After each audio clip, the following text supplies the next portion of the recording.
vicious attack involving a high school football star and his friend upends a tight-knit New England community. My brother was stabbed 19 times. 19 times? It was chaos. Get a second ambulance for a second victim here. There's a second victim. You're not telling me that he was dead. But when investigators dive into this case, they'll uncork a dangerous cocktail of secrets, sex, and control. An explosive combination that will leave two families' lives in ruins. He got caught in a spiral and felt he had no way out. He was grooming them to be like a sexual partner. Really important that you're totally straight with me, because this is not just a random stabbing or slicing up. It's bigger than that. Everybody who's guilty should have to pay.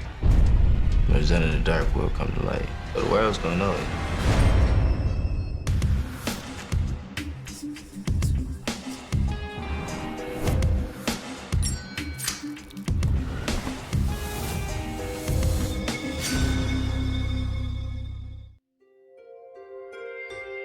November 21st, 2013. It's a fall afternoon in the quiet bedroom community of Bloomfield, Connecticut. Bloomfield is a middle-class community that's directly north of Hartford. It's a place where one pastime trumps all others in the fall: football. Bloomfield High School, the team has had such a large or great amount of success that they have a lot of support. A lot of town members will come out for the games. Everybody was really excited about the game that they were going to be playing the next day. But a radio dispatch at approximately 9:15 that evening is about to change the talk of the town. There are 2 to 3 males fighting outside, possibly at Hill Farm Road. Code 3, please. Officers immediately arrive on scene. They find a man lying face down on the lawn and a teenager with blood dripping from his hand. The teenager identified himself as Terrence Mitchell. He was co-captain of the Bloomfield High School football team. What happened to you? I got stabbed, but my friend, he's hurt worse. Okay. What's your friend's name? Ronald Taylor. Ronald, roll over for me, Ronald. Roll over. He was injured, lying face down on the lawn. He has blood all over his clothes. He's clearly a man in really bad shape. Dispatch, I'm gonna need an ambulance. I have a black male with multiple stab wounds. Ronald, who did this to you? He did not name his attacker. They did find that there were stab wounds all over him, his arms, his chest, in addition to his back. He was having difficulty breathing. Dispatch, you're gonna step the ambulance up. He's losing consciousness. While an ambulance rushes Ronald Taylor to a local area hospital, detectives question Terrence about the incident. He said 2 people wearing black sweatpants, black shirt, hoodies, tied tight so he couldn't see who they were, attacked them. But just what had sparked this bloody attack? The answer will bring investigators face to face with a most unlikely suspect and shake this God-fearing community to its core. That phone call was the most devastating call that I've ever had in my life. It was like the whole world just came crashing down.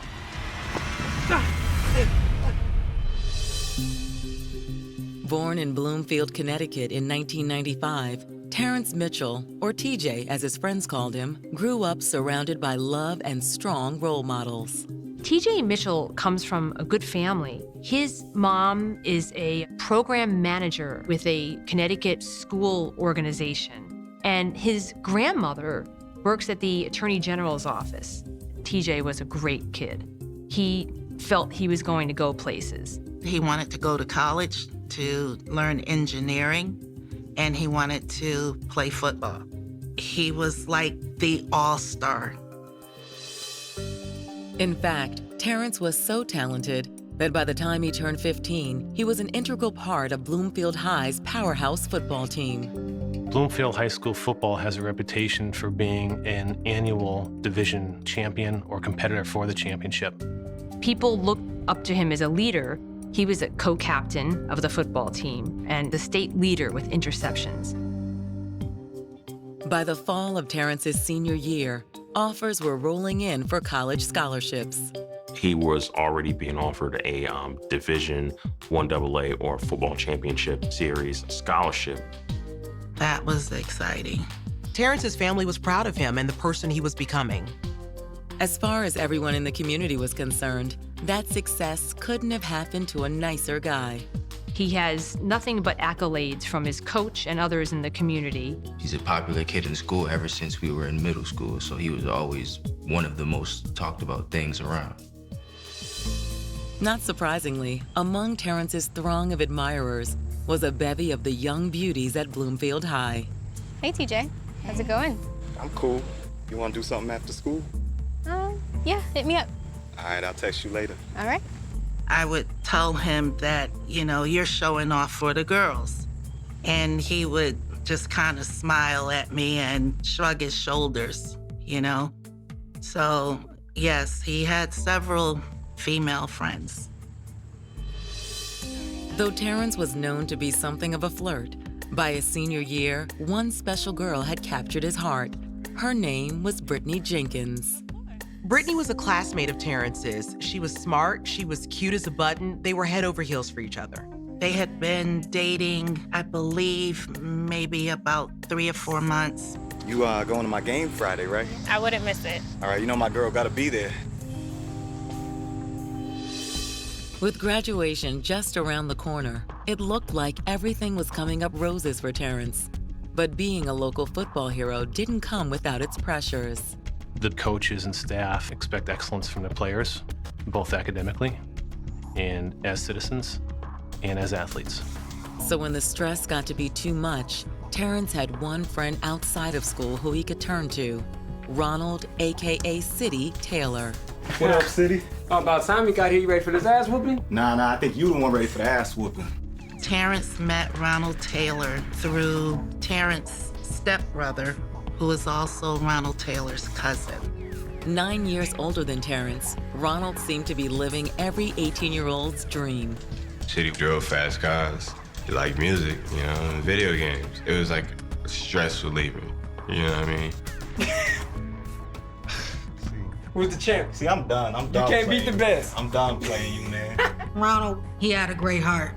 And if he had your back, he got your back. In fact, Ronald never missed a Bloomfield High football game and had promised Terrence he'd be there to cheer for him on the night of November 22nd, 2013. All right, man. All right, you coming to my game, though? Have I missed one? Nah, you ain't missed one, though. I'll be there. All right, man.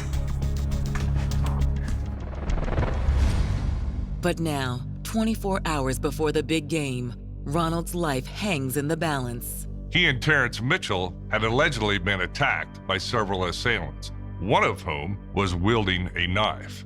There was a real question whether or not Ronald was going to survive. It's just heartless. What could somebody do to you that's that bad?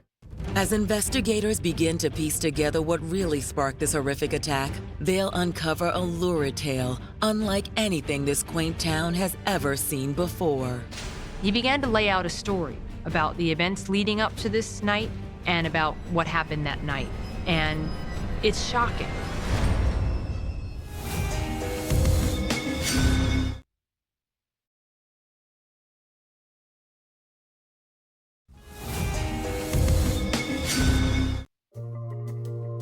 For 18-year-old high school senior Terrence T.J. Mitchell, 2013 was supposed to be a year of crowning achievements. A star football player for Connecticut's Bloomfield High, Terrence had a host of college scholarship offers on the table, as well as a beautiful girlfriend that worshiped him. TJ was a young athlete that's going somewhere.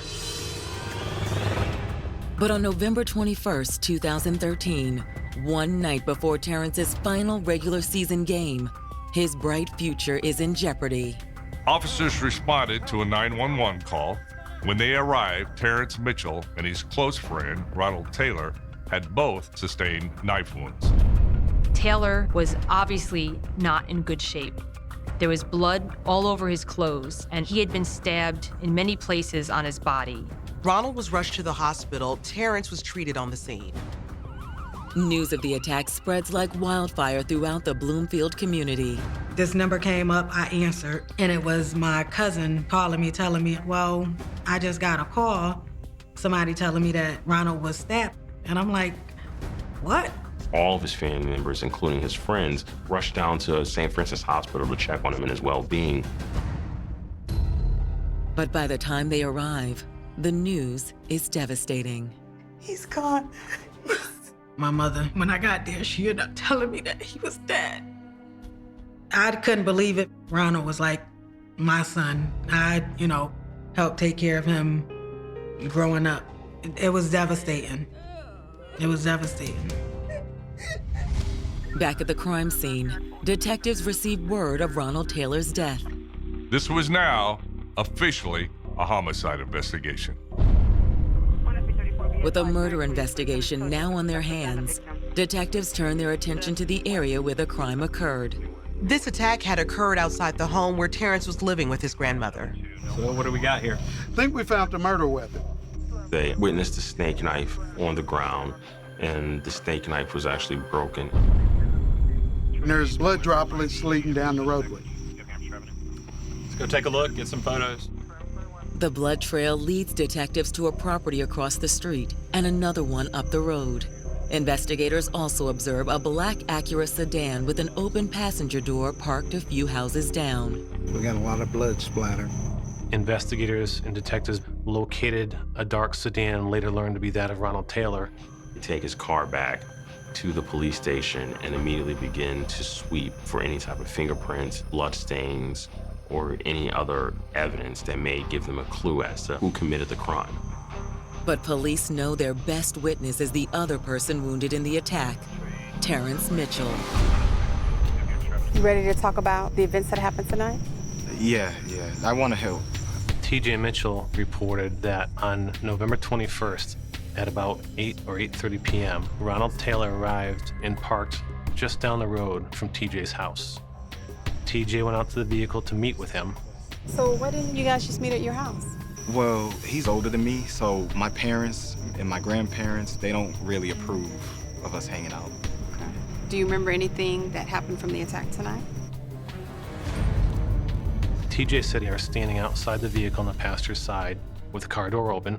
They were talking about an upcoming football game. They had seen a car pass, a Nissan Maxima, and he noticed Taylor looking at the car. Within about 10 minutes, two black males wearing hoodies pulled tight around their faces such that they couldn't be identified approached and, without saying a word, began attacking Ronald Taylor. TJ reported that his right little finger had been cut during his flight from the attackers. The attack continued with Ronald and TJ running from their attackers. Across the street, TJ said he fled back behind his own house. Soon after, Terrence says he heard Ronald's desperate cries. TJ went back and found that Ronald had been stabbed. Given the physical evidence, Terrence's story sounds credible, but there is one thing that doesn't quite wash for detectives. The Hill Farm area is that upper middle class area. This is not the neighborhood that one would expect to find this type of activity. What Terrence was describing really sounded like a planned hit, like someone decided to follow Ronald, hunt him down, and kill him. So can you think of any reason why your friend might have been a target? He had some bad business dealings. He was known by the high school age set to be a good supplier for personal use marijuana. It could have been a situation where Ronald was beefing with some guy with the whole marijuana business, and now finally this guy's caught up to Ronald. When detectives follow up on this promising lead, the plot only thickens. It seems this wasn't the first time Ronald Taylor had been at the sharp edge of a knife. Can't trust anybody. It doesn't matter who it is. Your mother, your brother, your lover, anybody. At the end of the day, they're gonna do what they want to do.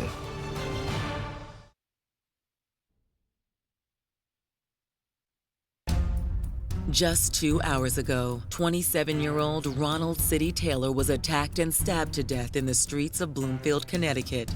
Allegedly, two males wearing hooded sweatshirts had approached Ronald Taylor and Terrence Mitchell and attacked them.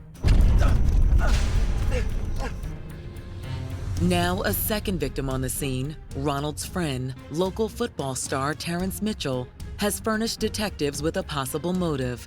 Taylor was known to be in the drug trade. He's a dealer. He may have been stabbed for some sort of trouble he was having with his marijuana business.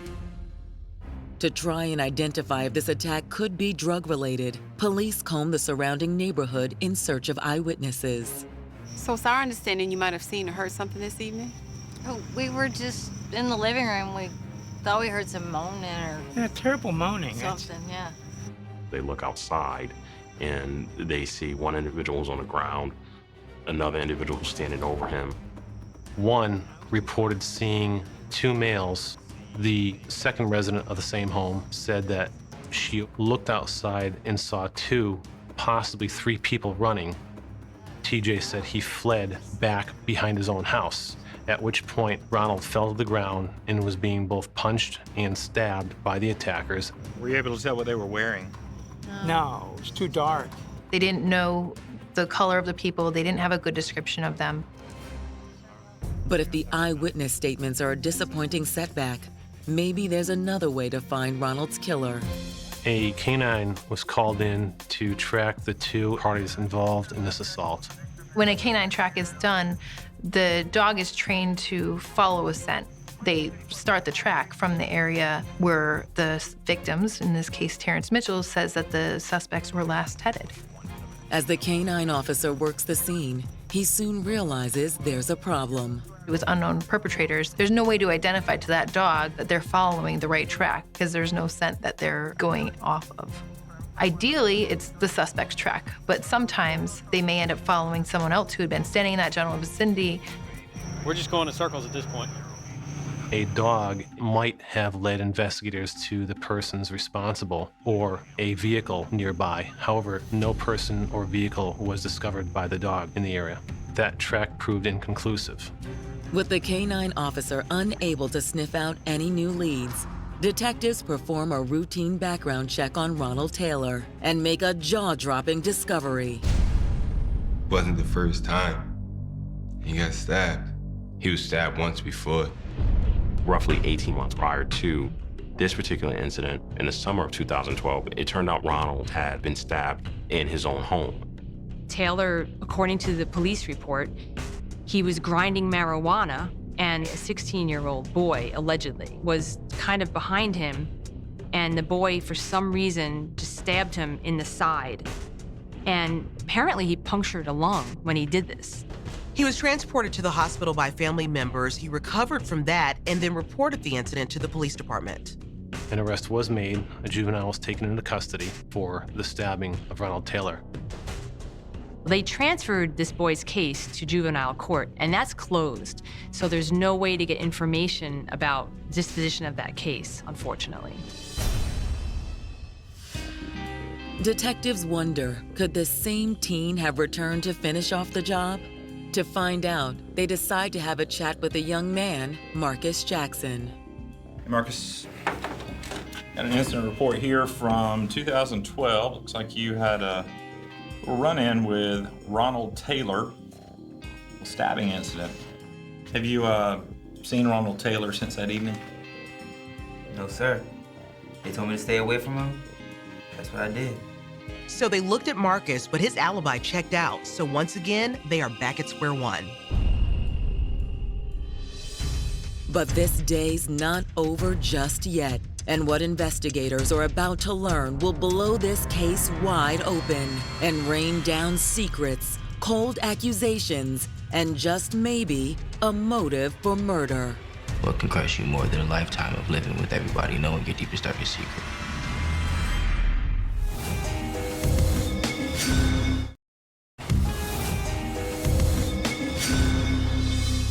According to the United States Centers for Disease Control and Prevention, in 2013, the #1 cause of death for African American men between the ages of 15 and 34 was murder. On average, 6 African American men are murdered in the U.S. every day.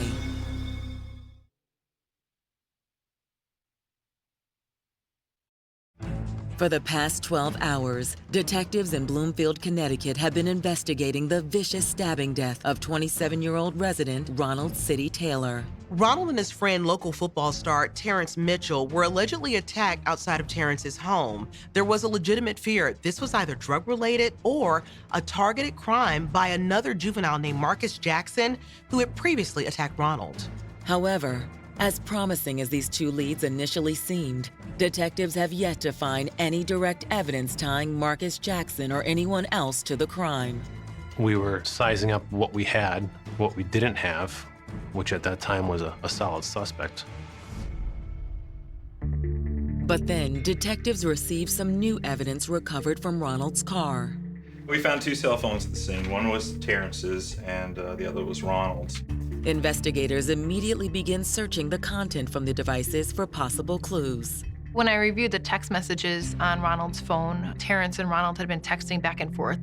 When detectives read the content of these texts, they can't believe their eyes. They telling each other that they love each other, talking about seeing each other.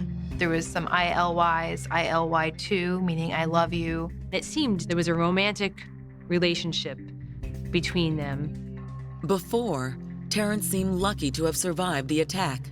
Now, detectives wonder, could the 18-year-old teenager have attacked Ronald during a lover's quarrel? They did suspect that TJ may have had something to do with it. To find out, detectives ask Terrence to come down to the station for a formal interview. There, they confront him about their suspicions. There's 2 theories going on here. One is there actually were 2 guys that came up and cut you and stabbed. The other theory that's being bounced around is that you and Rondale had some sort of issue, pissing contest or whatever it was, or he, wanted you to do something with him that you didn't want to do, and you ended up basically stabbing him yourself. No, sir. Terrence's initial statement on scene was that he was attacked by these 2 unknown assailants. He continued to be adamant about that when he returned to the department. With Terrence sticking to his story, detectives pulled their trump card. Yeah, he's dead, right? For real? For real.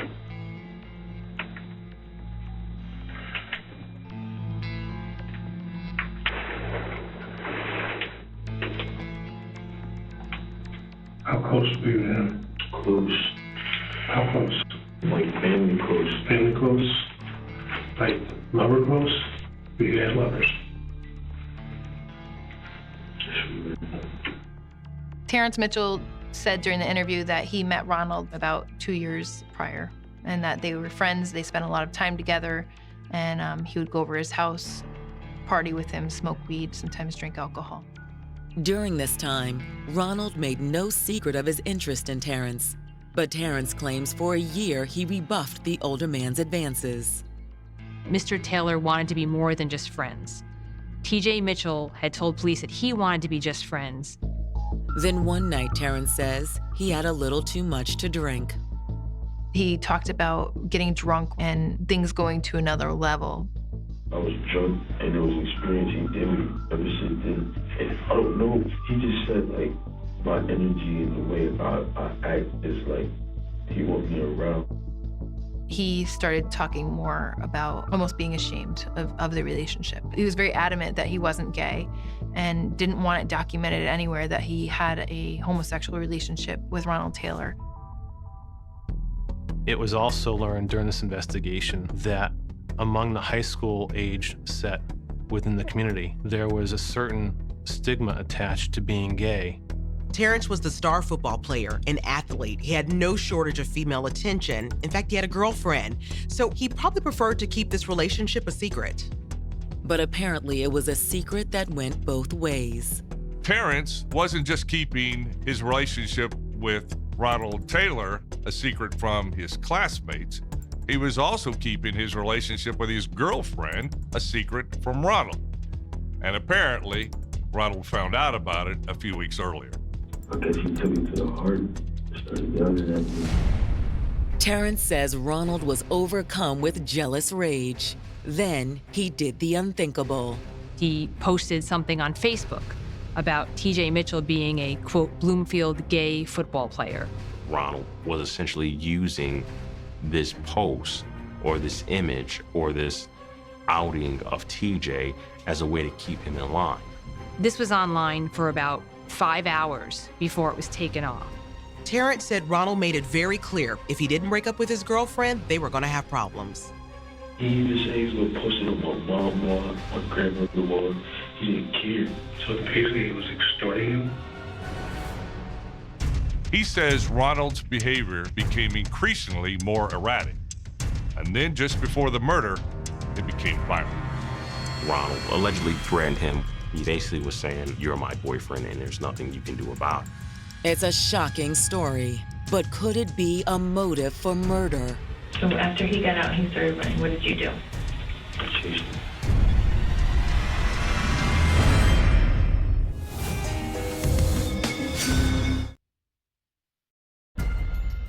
In the wee hours of November 22, 2013, the truth about Terrence Mitchell and Ronald Taylor's relationship finally came to light.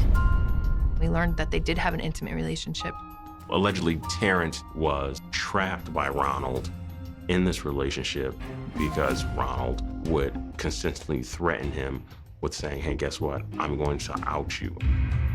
Now inside a Bloomfield, Connecticut police station, Terrence is prepared to tell investigators what really happened in the hours leading up to Ronald's death.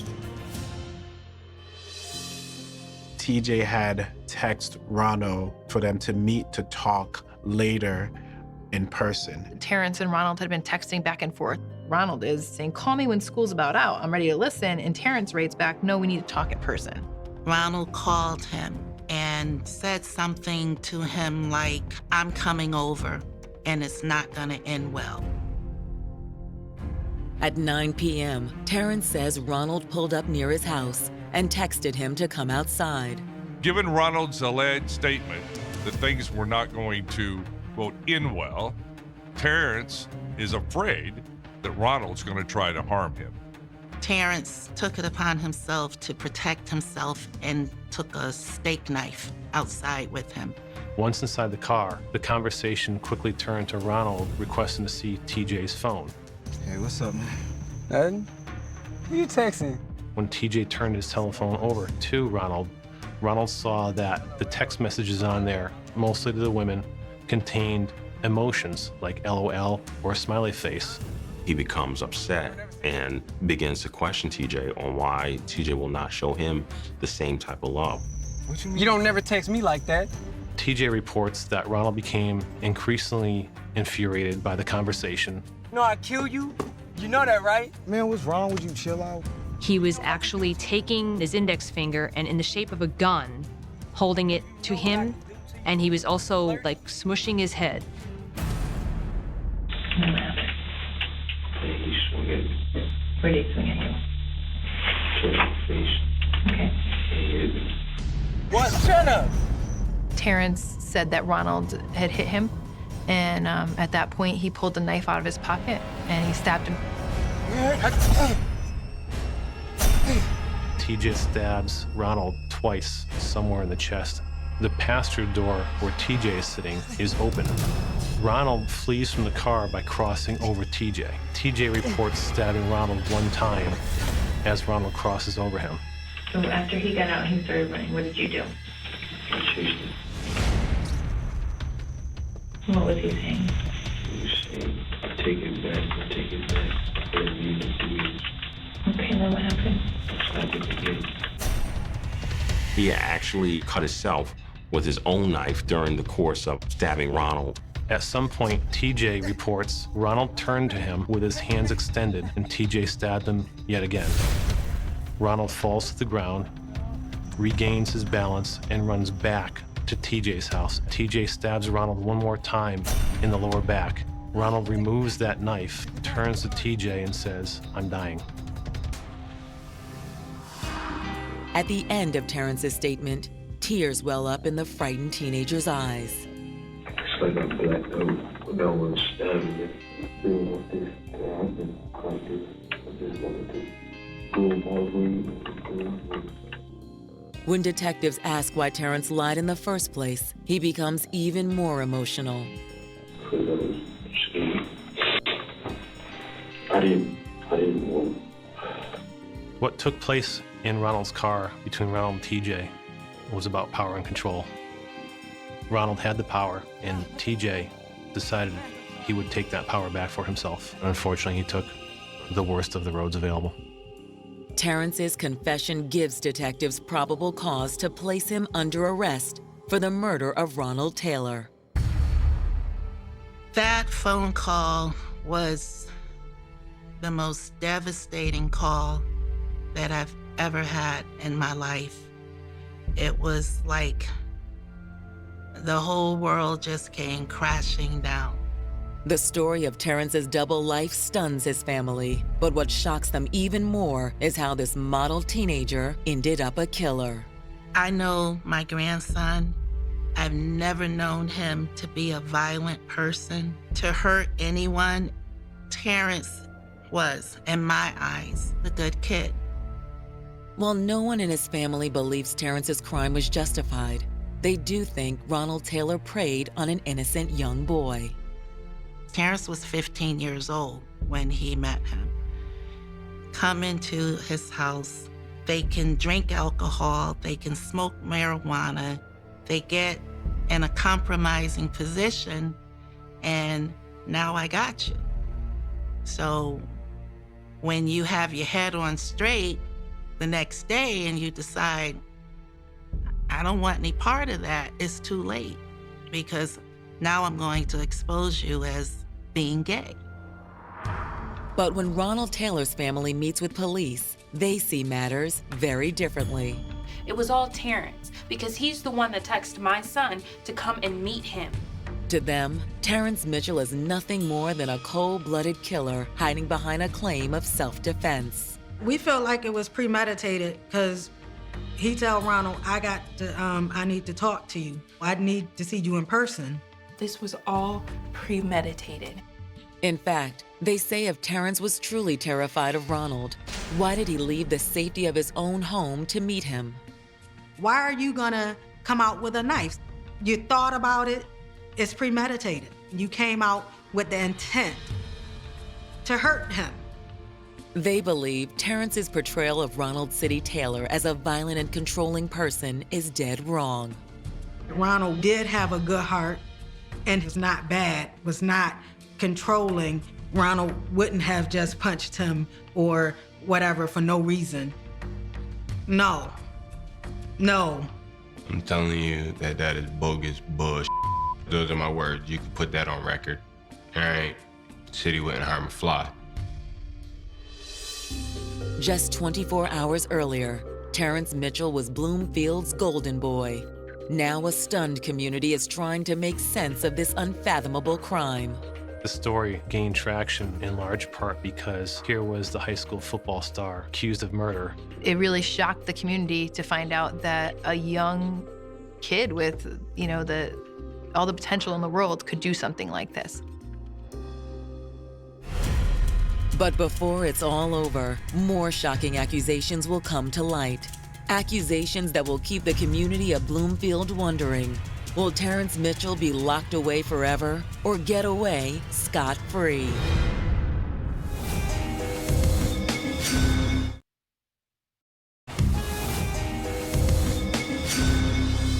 This situation that he got involved in, I was sorry that he had gotten involved in that. Terrence didn't feel that he could tell anyone because of the stigma of being gay, which he says he is not, and the embarrassment, and because he felt he was being threatened with being exposed. I'm gonna tell your grandmother, I'm gonna tell your mother. And I wish he had let him tell me, because what he was trying to prevent happened anyway.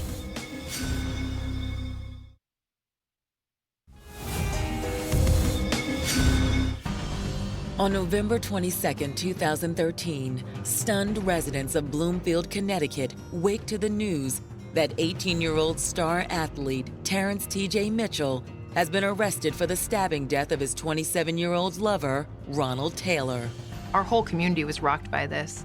Here's a high school kid, very successful football player. He wants to go to college. He has nothing but accolades from his coach and others in the community. And then all of a sudden, this horrendous crime happens. Even worse, after reviewing Terrence's confession, Ronald's family suspects that he may not have been the only perpetrator. TJ's story was that after he stabbed Ronald, Ronald climbed across from the driver's side to the passenger side to get out that side. But why would somebody that just got stabbed crawl over to the person that just stabbed him? The only conclusion Ronald's family can reach is that someone else must have been blocking the door.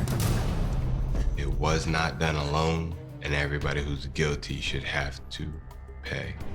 In the end, investigators find no evidence to support the family's claim, but are able to reassure Ronald's family that they have a strong case against Terrence Mitchell. The state side believed there was enough evidence here to charge TJ with murder. Terrence's story was that he acted in self-defense and that he only stabbed Ronald after he was punched in the face. But authorities have a problem with that account. The hallmark of self-defense is that you're defending yourself from the attacks of another person. But after Ronald told him, no, I take it back, TJ chased him again and stabbed him several more times. So TJ became the aggressor in the situation and was no longer defending himself from Ronald. A finding that seems supported by Ronald Taylor's autopsy report. According to Terrence Mitchell, he attacked Ronald Taylor and stabbed him 5 times during the entire incident. But after the autopsy report came out, it was shown that Ronald Taylor was actually stabbed a total of 13 times and cut 6 times. Ronald was stabbed 19 times. Do you know how hard it is to stab somebody going through skin, bones, and meat? You know how much energy that take? 19 times? But as the shock and the lurid details of the crime begin to sink in with residents, another battle begins to rage, the battle for public opinion. There were allegations that were made by people, including TJ Mitchell's attorney, who were saying that there was sexual activity going on between him and teenagers, and that he would smoke pot, allegedly, and offer alcohol to these kids to befriend them, and that he was, quote, grooming them to be like a sexual partner.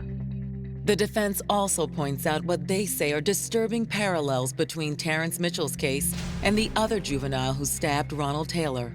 During the processing of that juvenile, he made what was then a seemingly innocuous statement, something to the effect of, he threatened me, how can I be the one arrested? That kind of made me raise some eyebrows and made me wonder, why did this boy do that to him? Why would this same person be stabbed 2 different times by people younger than him? There was a lot of sympathy for TJ Mitchell. People really felt that he was a victim, despite the horrendous crime that he had committed. For Ronald Taylor's family, the outpouring of support for a self-professed killer is stunning. That was like the most painfulest thing, is just to see that he got an outpour of help, but we're the one that don't have our family member anymore. While public opinion continues to shift, prosecutors face another problem. One of the defense team's theories was that Terrence acted under the sway of extreme emotional disturbance. Extreme emotional disturbance, you mean that there was something so emotional, so disturbing that caused TJ to lose a part of his sanity and commit this crime. Jury may say, hey, TJ has proved an extreme emotional disturbance just by the nature of being entrapped in his relationship with Ronald. This kid has suffered enough. Let's go ahead and throw out the law and let him go. Fearing Terrence could walk, the DA's office sits down with Ronald Taylor's family. The prosecutor had said that he wasn't sure if he could actually get a murder conviction. Because of his age and some of the technicalities of the case, there's a potential that he could walk. They came to us telling us that they wanted to do a plea. The proposed deal would reduce the charge from murder to manslaughter and require Terrence Mitchell to serve 12 years in prison. The family was opposed. We didn't want to do it because no matter what, you took something that was very dear to us. But prosecutors urged the family to reconsider. They was saying that basically the way it looked because of his age and the control and this, that, and the other, that he could get off and do no time. And we didn't want to risk that happening at all. To go through all that and take a chance of him getting nothing, we chose to get something. On October 17, 2014, Terrence Mitchell agrees to accept the state's deal. We just figured for the charge, for the crime, for what the situation was, taking the plea was the best deal to do. 3 months later, a Connecticut judge sentences Terrence to 12 years in prison. It was a combination of sadness because he was going to jail for a very serious crime, knowing what that's going to do to him for the rest of his life. But we were also glad that he's not going to spend the rest of his life in jail. So it was a bittersweet. TJ's a good kid who made a horrible decision.